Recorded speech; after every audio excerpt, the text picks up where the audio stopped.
Good evening. Today, I would like to share my plan for the term essay, which will explore the topic of fuzzy boundaries in linguistic categories.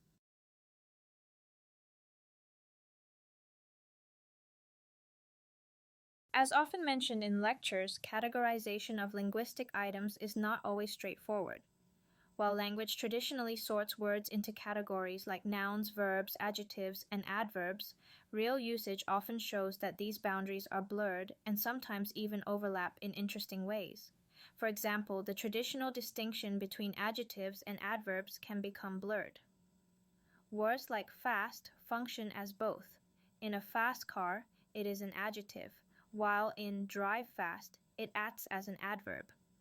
Similarly, the verb walk can appear both intransitively, as in Winnie walks to school every day, and transitively, as in Winnie walks the dog every day, where the dog becomes the object. This phenomenon, often referred to as fuzzy boundaries, can be observed at different levels of grammatical analysis. A word may have a typical or most frequent function, but in practice, it can perform different roles depending on the syntactic and semantic context.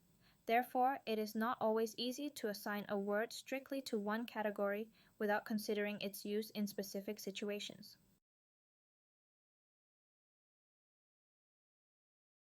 In my essay, I plan to first introduce the concept of fuzzy boundaries with clear examples, and then move on to a more detailed discussion supported by examples we have covered during the course.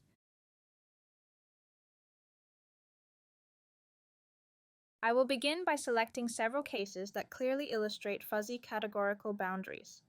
First, the distinction between adjectives and noun. I plan to use the word woman as an example. The word woman is usually classified as a noun, but it can also function adjectively, as in the phrase a woman doctor. Here, woman is not the head noun, but modifies another noun. Also, I will look at the word poor. In poor people, it is clearly an adjective describing people, but in the poor, it behaves as a noun phrase referring to a group of individuals. It no longer simply modifies a noun, it stands in for the noun itself. Second, I plan to use the word long as an example. In long hair, it functions as an adjective modifying the noun hair. However, in wait long, it acts as an adverb modifying the verb wait.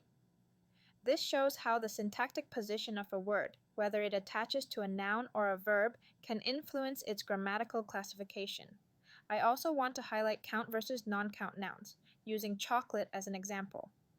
In a box of chocolates, chocolates are individual countable items.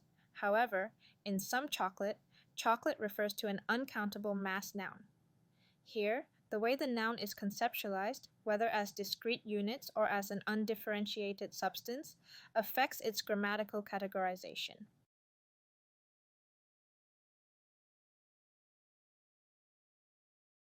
Moreover, I will explore pronouns and determiners, focusing on his. In this is his functions as a possessive pronoun standing alone. In his car, however, his acts as a determiner, modifying the noun car. Again, the role depends on the structure of the phrase. For main verbs versus auxiliary verbs, I plan to discuss have. In I have many assignments, have serves as a main verb indicating possession. But in I have finished the assignment, it operates as an auxiliary verb, helping to form the present perfect tense. This shift in grammatical function reflects how context shapes interpretation. Finally, I intend to mention the epistemic and deontic uses of modals, using must as an example. In she must be home by now, must expresses logical inference, indicating that it is likely the case. This is an epistemic use. In contrast, you must finish your homework shows deontic use, expressing necessity or obligation. These shifts reveal not only grammatical but also semantic flexibility.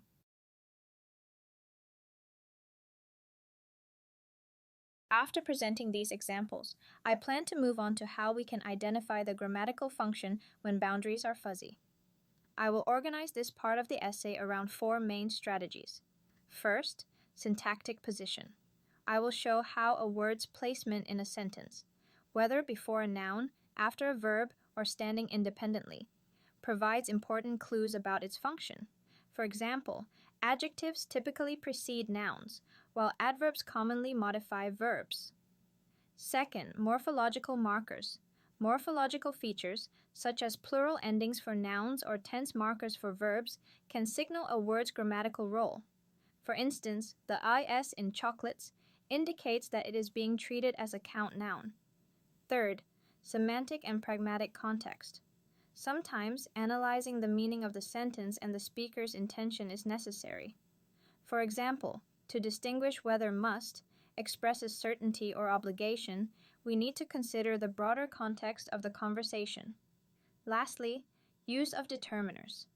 The presence or absence of determiners like the, a, or possessives like his can help us recognize whether a word is functioning as a noun or an adjective. For instance, the poor uses the definite article to turn an adjective into a noun phrase. Finally, in the concluding part of my essay, I plan to argue that understanding fuzzy boundaries allows us to move beyond rigid, traditional classifications and appreciate the actual flexibility and creativity inherent in language use. It helps us see grammar not simply as a fixed set of categories, but as a dynamic and adaptive system that responds to context, meaning, and speaker intention. This perspective is crucial not only for theoretical linguistics, but also for practical fields such as language education, where understanding the real behavior of words can help learners use language more naturally, and in computational linguistics, where systems must be trained to handle linguistic variability. This is the general outline of my essay plan. Thank you for your time and for listening.